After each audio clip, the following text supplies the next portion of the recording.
Hello there, good evening and welcome to the news tonight here on Rajya TV. I'm Tracy Shilshi and in the next 30 minutes I'll be taking you through the day's top stories from India and across the world. Let's start with the headlines. The 4-day India-Africa Forum Summit ends with a political declaration, the framework for strategic cooperation. Prime Minister Modi pledges to give highest priority to trade in Africa.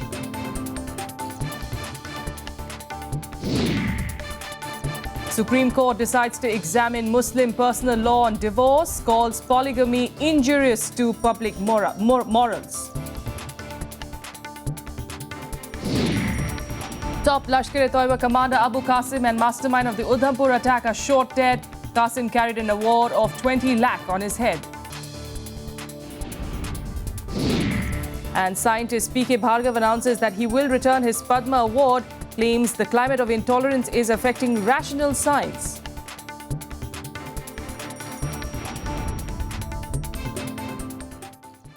Top story this evening, the India-Africa Forum Summit concluded a short while back. A political declaration and India-Africa framework for strategic cooperation was adopted on the final day. Prime Minister Narendra Modi also released a set of commemorative coins and stamps. He thanked leaders of all participating nations for sharing their experience and suggestions in taking forward the India-Africa partnership.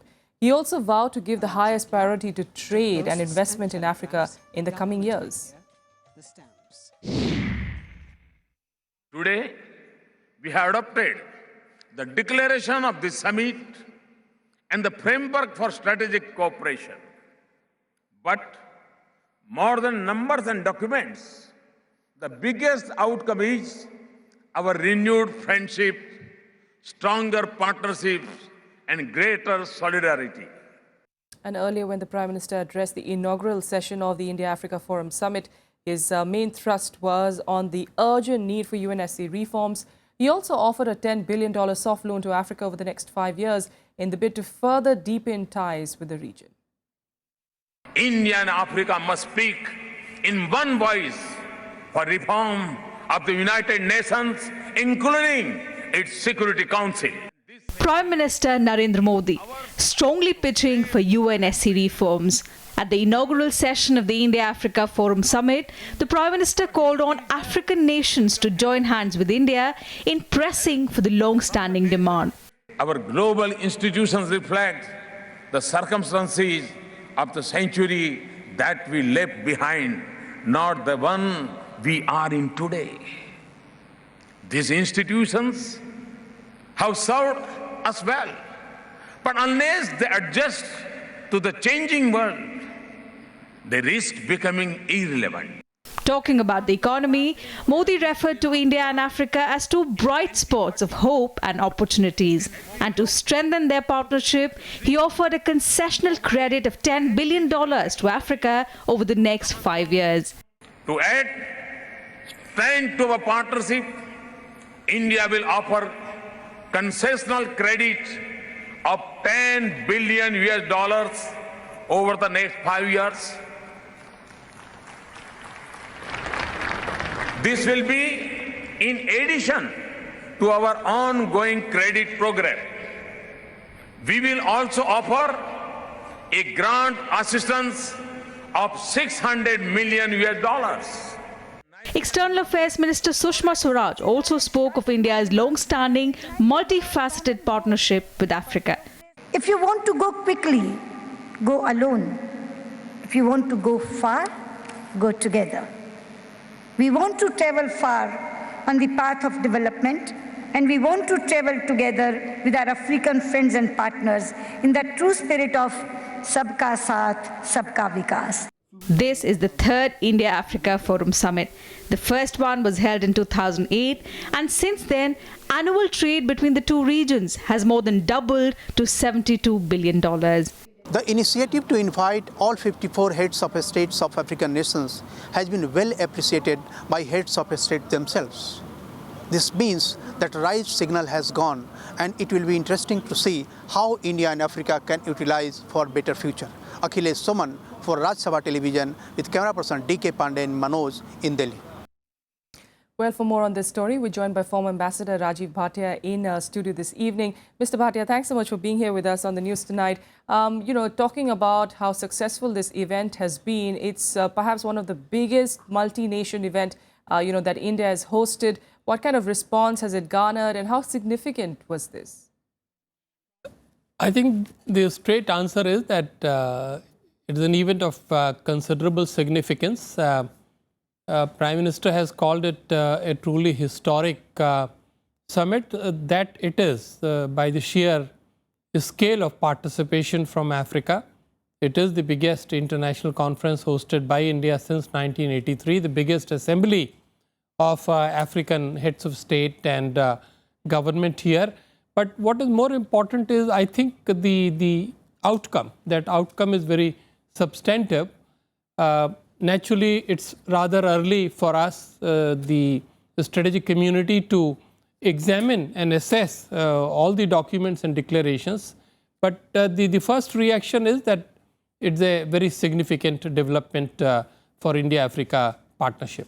Absolutely. And in fact, the response from the other side, especially from the African nations too, has been quite positive. A lot of focus, of course, has been on the UNSC reforms. We'll talk about that in a little bit in a detail. But let's get you those reactions that we got from some of the African leaders.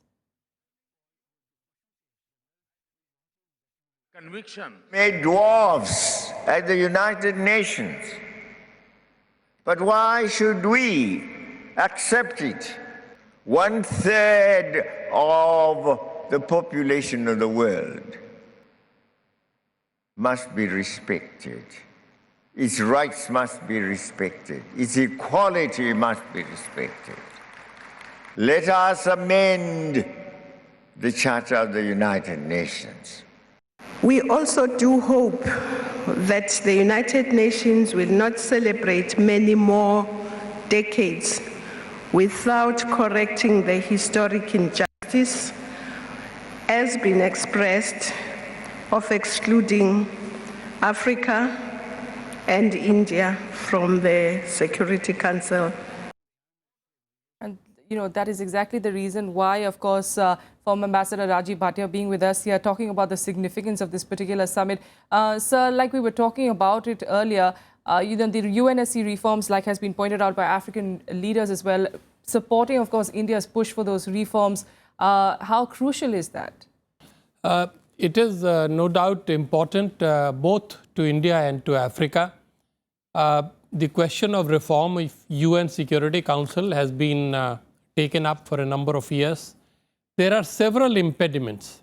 One of the very first impediment is the lack of total harmony between India and Africa. Africa is bound by certain positions. They are close, but they are not exactly identical to what India follows as its position. A quick look at the declaration which has come today would show that probably there is not all that much of a movement in African position. But you have to remember that in diplomacy, when leaders meet, they may not necessarily reflect everything in the document. So let us be hopeful that this summit will truly strengthen the resolve of India and Africa to work together for making the Security Council a more representative institution. Another issue that, of course, India did take on was of the trade as well. It's no surprise that the African nations, of course, rich in natural resources, and a lot of world powers, of course, vying for, having a major share of that. In what way is India going to be, looking at that picture? I think you have raised a very apt question with regard to the economic cooperation on the whole, but trade in particular. I think trade certainly has been showing a satisfactory pace of development or growth. 70 or $72 billion of trade between India and Africa is good. But in comparison to the other partners of Africa, you have to accept that this is rather small. And it is also small with reference to the potential for expansion. So I think the summit certainly has set this as a common goal that trade has to increase faster, and also that this will have to be a little bit more balanced to trade. Prime Minister has already given a commitment that India would help African countries to export more to India. So that means that more Indian investments also will have to go into Africa. So I'm very optimistic on the economic side and the bilateral economic side in particular. All right, we leave it there for the moment. Mr. Bhatia, thanks so much for joining us on this. Thank you so much. Thank you. With that, let's head on to more national news and in fact news from Uttar Pradesh. And ahead of a possible cabinet reshuffle in the state government, Chief Minister Akhilesh Yadav today sacked 8 ministers. 5 cabinet ministers and 3 ministers of state have been dropped from the cabinet as part of a major rejig. The names are from the Civil Defence Ministry, Backward Class Welfare, Textiles, Khadi and Technical Education Ministries. The Akhilesh government has also withdrawn portfolios of 9 other ministers of state. New faces are likely to be inducted on the 31st of October. Samajwadi Party Supremo Mulayam Singh Yadav had earlier hinted at expansion of his Council of Ministers after the Bihar elections. जिस तरह अच्छा काम करने में चीजें और बेहतर करने के लिए प्रयास किए जाते हैं, कुछ चीजों को चेंज जरूरी होता है, तो वो आदरणीय मुख्यमंत्री हमारे श्री अखिलेश यादव जी ने किया है। उत्तर प्रदेश में उथल पथल है, जिसको लेकर के श्री अखिलेश यादव चिंतित भी हैं और सक्रिय भी हैं, इसका इससे आभास होता है। Shri Akhilesh Yadav should understand by dropping some ministers and changing the portfolio of some ministers will not resolve the kind of conditions which have been created in UP because of law and order, because of misgovernance. The fault lies with the Chief Minister himself. सरकार की छवि पर और party की छवि पर जो dent लगना था वो लग चुका। जो बाहर निकले हैं वो गुर्राएंगे, जो अंदर आए हैं वो काम नहीं करेंगे। Stating that polygamy is injurious to public morals, the Supreme Court is mulling banning the practice. If the apex court does do that, it will be a huge win for women's rights. The court observed that the Muslim personal law does not safeguard women's rights against arbitrary divorce and polygamy. The court further said that just like the practice of sati, polygamy too should be banned. In fact, the court has now asked the Chief Justice to look into the issue. The 2-judge bench also noted that the issue was not merely a policy matter, but concerns the fundamental rights of women guaranteed under the Constitution. The issue came up during the hearing of a matter related to the Hindu Succession Amendment Act.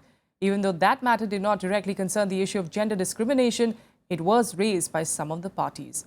Now, the bench has also noted that despite the guarantee of the Constitution, Muslim women were being subjected to discrimination. There was no safeguard for them against arbitrary divorce and second marriage by the husband, and this denied dignity and security to her. Meanwhile, in a major success for the Jammu and Kashmir police, the top commander of Lashkar-e-Toiba and the mastermind of the Udhampur attack, Abu Qasim, has been killed during an encounter in Kulgam. Acting on a tip-off, a joint team of the army and state police cordoned off an area in Kulgam town and launched an operation to nab Qasim. The terrorist was a native of Bahawalpur in Pakistan. He was accused of involvement in many big attacks on security forces in Jammu and Kashmir in the last couple of years. He was also one of the most wanted militants in the state with a reward of 10 lakh rupees on his head. The terrorist killed has been identified. He is Abu Qasim.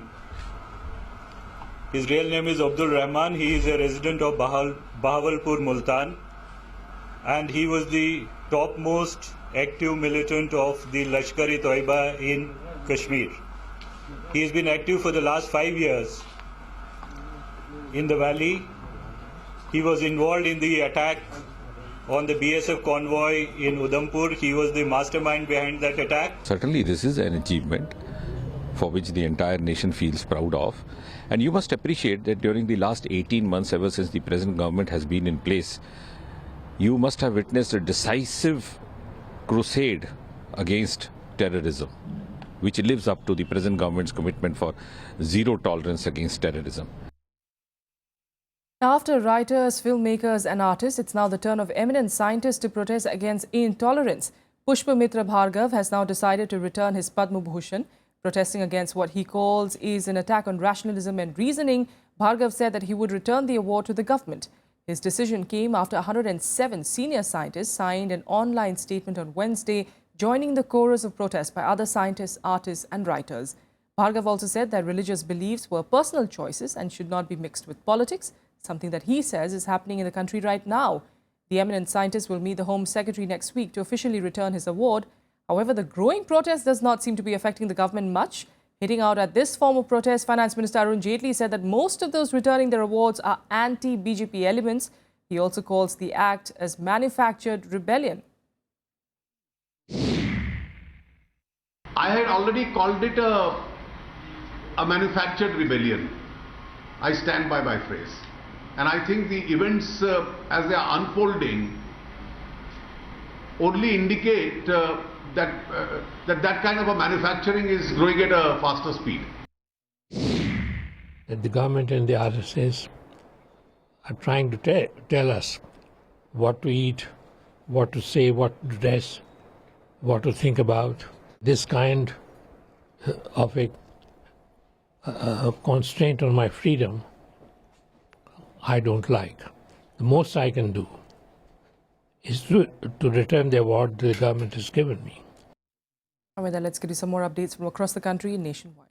The CBI has registered a case of murder against 11 people in connection with the killing of 2 Dalit children in Faridabad.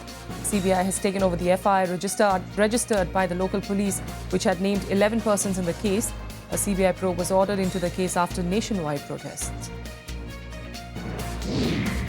The Indian Navy has challenged the High Court order on permanent commission to women short service commission officers. The High Court ordered this on a retrospective basis.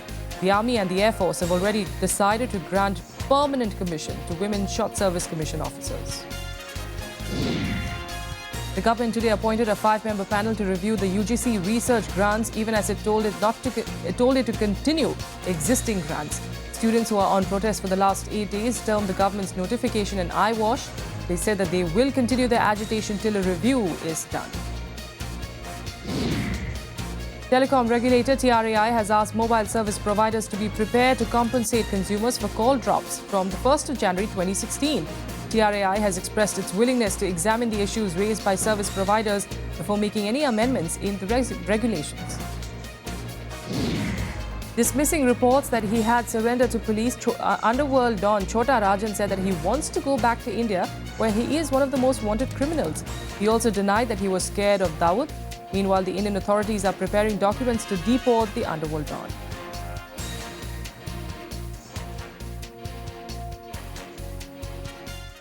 With that, a quick break here. Up next, we're getting you international news. Stay with us.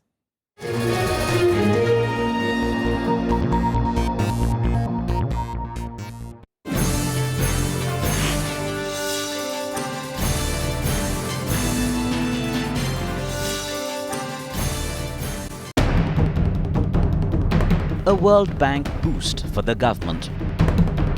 India's up in the ease of doing business rankings. What does it mean for the economy? How have things improved on the ground? Watch the big picture at 9:30 p.m. on Rajya Sabha television.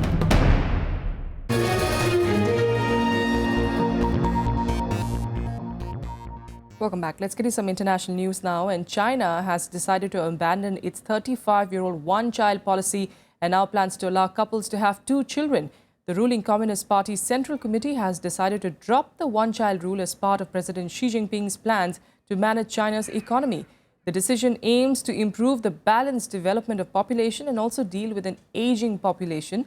China introduced its family planning policy in the late 1970s to rein in population growth by limiting most urban couples to 1 child and rural couples to 2. In the U.S., Republican presidential debate in Colorado featured several angry exchanges with frontrunners Donald Trump and Ben Carson coming under heavy scrutiny. Both were attacked for their political experience. The race is slowly turning into a 2 contest between Trump and Carson. A heated debate among the contenders for the Republican presidential nomination. Donald Trump and Ben Carson, the 2 clear frontrunners, were under pressure to prove their economic expertise. Candidates clashed over tax plans, with Carson fiercely defending his tax proposals, while former business executive Carly Fiorina vowed to simplify the complicated tax code. We have 645 federal agencies and sub-agencies. Anybody who tells me that we need every penny in every one of those is in a fantasy world. Because only if it's about 3 pages are you leveling the playing field between the big, the powerful, the wealthy, and the well-connected who can hire the armies of lawyers and accountants and, yes, lobbyists to help them navigate their way through 73,000 pages. 3 pages is about the maximum that a single business owner or a farmer or just a couple can understand without hiring somebody. Ohio Governor John Kasich took up Carson and Trump for their inexperience. Talk about we're just going to have a 10% tithe and that's how we're going to fund the government, and we're going to just fix everything with waste, fraud, and abuse, or that we're just going to be great, or we're going to ship 10 million Americans or 10 million people out of this country, leaving their children here in this country and dividing families. Folks, we got to wake up. We cannot elect somebody that doesn't know how to do the job. You got to pick somebody who has experience, somebody that has the know-how, the discipline. He got lucky with fracking, believe me. That's why Ohio is doing well. And that's important for you to know. Number 2, this is the man that was a managing general partner at Lehman Brothers when it went down the tubes and almost took every one of us with us, including Ben and myself, because I was there and I watched what happened, and Lehman Brothers started it all. He was on the board and he was a managing general partner. Lagging contenders like Jeb Bush and U.S. Senator Marco Rubio of Florida are running out of time. Carson has moved ahead of Trump in some national and local polls. The first nominating contest comes up in 3 months. Bureau Report, Rajya Sabha TV.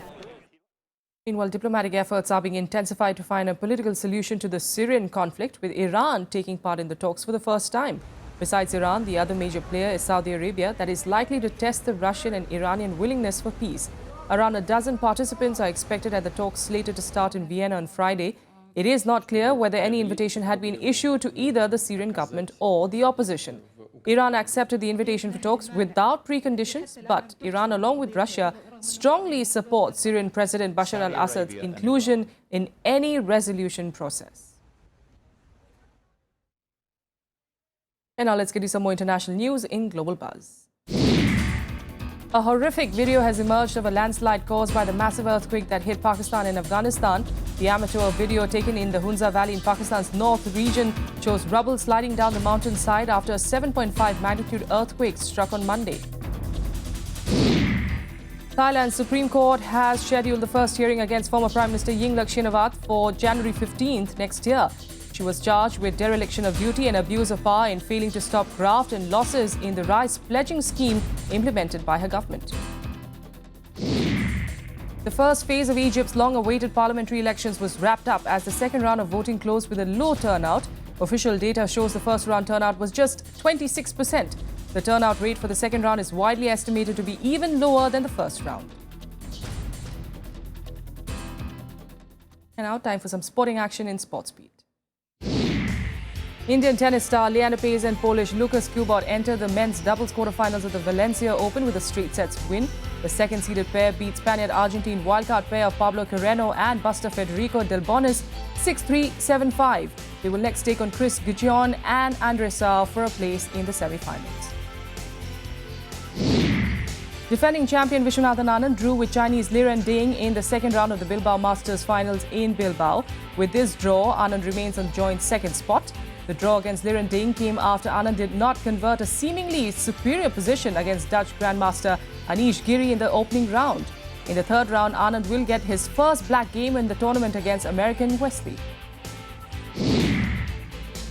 World number 8 Rafael Nadal advanced to the quarterfinals of the Basel International after 6-4, 4-6, 6-3 victory over Grigor Dimitrov. However, the second-seeded Stan Wawrinka crashed out of the tournament after losing to a Croatian. And that's all we have for you on the news tonight. Thanks so much for joining us.